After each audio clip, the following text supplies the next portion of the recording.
নীতিহীন একজন। আমাদের ভুল হয়েছে তাকে টিকিট দেওয়া, পায়ে পড়েছিল এসে। সেদিন বাঁচানো সিপিএম ঠিক করেছিল। অন্তত এই একটা ক্ষেত্রে তাদের আমি অ্যাপ্রিসিয়েট করি, ওকে তাড়িয়ে দিয়ে। তা সত্ত্বেও আমরা তাকে দুবার সংসদে জিতিয়েছি।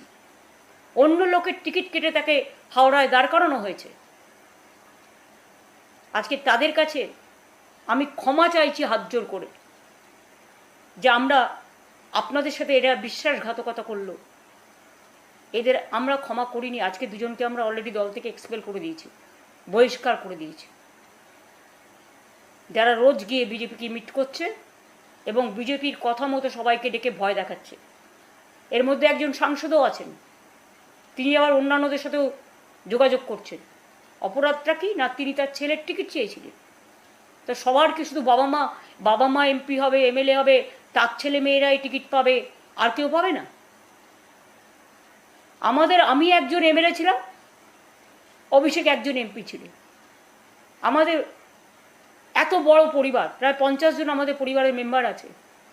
আর এক একটা পরিবারে তো 4 ভাই এমএলএ এমপি হয়েছে।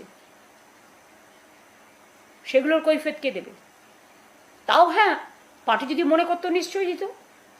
যেখানে দল সিদ্ধান্ত নিয়েছে, আপনি দলের এমপি হয়েছেন দলের সিম্বলে, আর আজকে আপনি দলের বিরোধিতা করলে, আপনি যদি সেন্ট্রাল ফোর্স চেয়ে কারো কাছে অ্যাপ্লাই করেন, তাহলে আপনাকে দলে রাখার কি দরকার? সে দল সিদ্ধান্ত